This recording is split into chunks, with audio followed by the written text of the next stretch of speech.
भगवान को भी अपने गर्भ में रखने की ताकत रखती हूँ। भगवान को भी अपने गर्भ में रखने की ताकत रखती हूँ। मैं औरत हूँ जनाब, मैं कहाँ कभी थकती हूँ। जितना भी जैसा भी हो हर काम करने की हिम्मत रखती हूँ। मैं औरत हूँ जनाब, मैं कभी कहाँ थकती हूँ। Hello guys.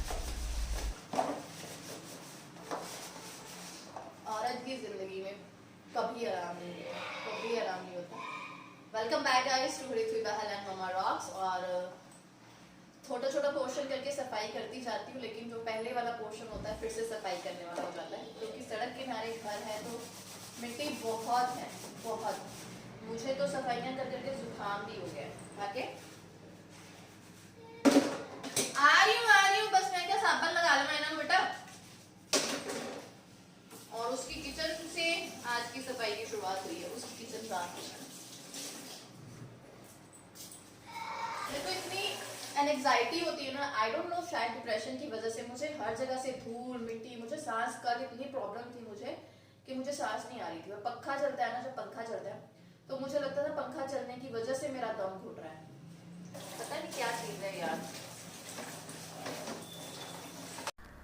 गर्मियों का मौसम होता है तो बहुत सारे काम हमें दिखते हैं। दिन की शुरुआत जल्दी होती है और बहुत सारे काम बढ़ जाते हैं। उन्हीं में से एक काम होता है घर की साफ़ सफाई, डस्टिंग। घर को ऑर्गेनाइज रखना एक कला है, मुझे ये लगता है। हम औरतों की ज़िंदगी में बहुत सारे काम होते हैं, लेकिन अगर हम उन कामों को सिस्टमेटिकली करते हैं, प्लानिंग के थ्रू करते हैं, तो वो काम जल्दी भी निपटते हैं और हमारा घर आंगन महकता रहता है और हमारा जी भी खुश रहता है। इस काम में अगर आपको किसी की हेल्प मिलती है तो उससे बढ़िया बात कोई नहीं है। अगर किसी की हेल्प नहीं मिलती है तो हाँ, किसी से मोटिवेट ज़रूर हो जाइए, क्योंकि मोटिवेशन से बड़ी कोई चीज़ नहीं। आपका बच्चे हैं तो बहुत ही बढ़िया बात है। छोटे छोटे कामों को में बच्चों को इन्वॉल्व करें, बहुत फ़ायदे हैं, काम भी हो जाएंगे, आपकी अपने बच्चों के साथ बॉन्डिंग भी बहुत स्ट्रॉन्ग होगी और हाँ, दिल लगा रहेगा, क्योंकि एक माँ का दिल बच्चे के साथ ही लगता है और एक बच्चे का दिल भी माँ के साथ ही लगता है, तो बढ़िया हो जाएगा ना।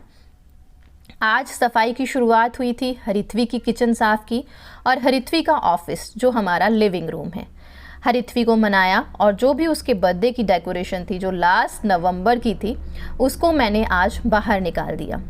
उसकी पार्टी का जो थीम था वो एस्ट्रोनॉट थीम था और आप जानते हैं उसे एस्ट्रोनॉट से कितना प्यार है, और वो बाहर नहीं निकालने दे रही थी। लेकिन हाँ, मैंने ये कर दिखाया और लिविंग रूम को मैंने साफ़ कर दिया।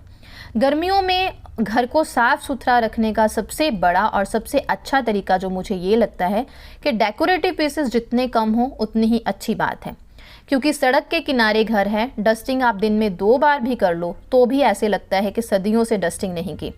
और मैं एलर्जिक हूँ तो मुझे खांसी ज़ुकाम बहुत जल्दी हो जाता है, इसलिए मास्क मुझे लगता है कि ये मेरे लिए ही बना है।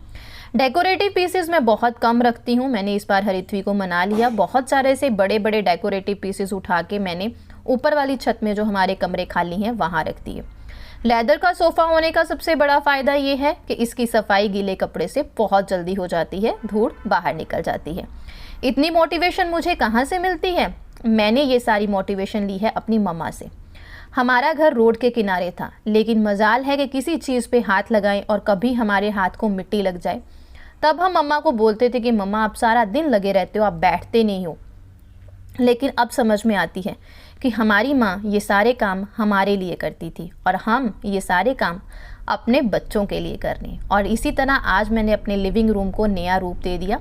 शाम का टाइम है, शाम को सूखी सब्जी बनती है, तो न्यूट्री चूरा सोयाबीन का उसकी मैंने सब्जी बनाई है और बस इसी तरह ज़िंदगी चले जा रही है। Hi guys, welcome back to Harithvi Bahal and mama rocks. और मैं हूँ मीनाक्षी और सबसे पहले मेरी तरफ से आप सबको सत श्री अकाल। बहुत डिले हो गया है मुझे पता है, क्योंकि मैंने ब्लॉग्स नहीं डाले हैं। आपके बहुत सारे कमेंट आ रहे थे, लेकिन जो लोग मेरे से इंस्टाग्राम पे जुड़े हुए हैं उनको पता है कि मैं कहाँ थी। हम लोग गए थे थोड़ी सी आउटिंग 2-3 दिन के लिए मनाली, क्योंकि मेरी ननद को छुट्टियां थी, वो बैंक में गवर्नमेंट जॉब करती है, तो उसको छुट्टियां थी। तो हमारा प्लान बन गया झट से, जैसे दोपहर को 12 बजे बना। ओके, थर्सडे को हमारा प्लान बना और हम उसमें फेंक दो ना, फिर खत्म होगी तो थर्सडे को 12 बजे प्लान बना और हम 4 बजे निकल भी गए। कोई शॉपिंग नहीं, कोई कुछ नहीं, वो पुराने कपड़े जो सर्दियों के रखे थे उनको निकाला और निकल गए। और 2 दिन आउटिंग हुई अच्छे से और संडे को वापस आए रात को 2-3 बजे। और आज है ट्यूसडे। मंडे को पृथ्वी की छुट्टी करवाई और मंडे को बहुत सारे काम थे। आपको पता है जितनी पैकिंग थी वो सारी अनपैक करके उनको वॉश करके सुखा के प्रेस करके रखा, घर को पूरे से अच्छे से साफ किया। यस बच्चा, क्या हुआ, नहीं करना? आज मम्मा आपके साथ आके सेटिंग कराती है। तो Monday was very very busy. आज है ट्यूसडे। आज भी ऋत्वी को स्कूल भेजा और मैं सुबह से निकली हुई थी, अपने टेस्ट होने थे डीएनसी के बाद, कुछ इंपॉर्टेंट मेरे टेस्ट। तो इसको गुस्सा आ रखा है क्योंकि हम गए थे 10-15 मिनट के लिए नानी हाउस, क्योंकि मेरा मायका रास्ते में पड़ता है। आज मेरे मम्मी पापा की एनिवर्सरी है तो मैंने सोचा, वैसे मैंने नहीं सोचा था, मिस्टर बहल ने सोचा था कि हम छोटा सा केक ले जाते हैं, उनका अच्छे से सेलिब्रेशन थोड़ा सा हो जाएगा। इसके स्कूल मैंने इसको बता दिया, बस तब से गुस्सा है। मैंने बोला भी मामू घर पे नहीं थे, बट चलो कोई बात नहीं, इसको लेके जाएंगे सैटरडे संडे को। और अब है शाम का टाइम और बिल्कुल टाइम नहीं है मेरे पास कि मैं कोई ब्लॉग बता भी दूं। मनाली का सिर्फ एक ब्लॉग बनाऊंगी जिसमें मैं 4 दिन की क्लिपिंग्स जो छोटी छोटी है वो ऐड कर दूंगी, क्योंकि मैंने ब्लॉगिंग नहीं की वहां पे, टाइम इंजॉय कर रही थी, दैट्स व्हाई मैंने ब्लॉगिंग नहीं की। अजीब सा था, वो आपके साथ शेयर करूंगी, क्योंकि ट्रिप इसलिए बनाया था क्योंकि मेंटली रिलैक्सेशन मिले थोड़ी सी। बहुत कुछ ऐसा हो गया था, होता रहता है जो मेंटली मुझे डिस्टर्ब करता रहता है। मेरी मेंटल सिचुएशन अभी ठीक नहीं हो पा रही, दैट्स व्हाई हम लोग, इन्होंने बोला कि चलो घूम लेते हैं। अब मैं बना रही हूँ सब्जी और अच्छा नहीं मार रही और ऋत्वी का नया स्टडी टेबल आया, वो भी आपको दिखाती हूँ। अब हम मम्मा बच्चा दोनों मिलके उसको अरेंज करने वाले हैं। और मैंने रात की सब्जी बना ली है, 6 बजे। मैंने सोचा फिर इसके टेबल के लिए मुझे टाइम ज्यादा लग जाएगा और मुझे ब्लॉग भी एडिट करना है, क्योंकि मैं 2-4 शूट करके गई थी, वो एडिट करके डालूंगी, तो मुझे माफ कर दीजिएगा। मैं हाँ, और ये है बाबूजी का नया स्टडी टेबल जिसकी मैं आपको अच्छे से लुक देती हूँ। हाँ, अभी ना ऋत्वी की चेयर आनी बाकी है, क्योंकि हमने सोचा था पहले टेबल के अकॉर्डिंग हम व्हील्स वाली चेयर लेंगे जिसकी सीट एडजस्ट हो सके। तो ये अब 3-4 साल का काम ख़त्म हो गया है। हाँ, घूमने वाली। और ये इस साइड पे इसकी अलमीरा है जिसमें इसका सारा जो भी आर्ट एंड क्राफ्ट है ये घर पे करता रहता है ना। मम्मा ने खोल ली ना। ये सारी चीज़ें जो है अब ऋत्वी की आएंगी और मम्मा बच्चा इसको मिलके अरेंज करने वाले हैं। हमारा जो यहाँ पे था ना चीज़ें वो अरेंज हो गई हैं। यहाँ पे ऋत्वी ने बहुत अच्छे से अरेंज किया है। ये देखिए, एक बार ना ऋत्वी ने ये कैलेंडर बनाया था, बाद में बताऊँगी। बहुत अच्छे से अरेंज हो गया है स्टडी टेबल, खुला डुल्ला बना है। मैंने सोचा 4-5 साल निकल जाएंगे।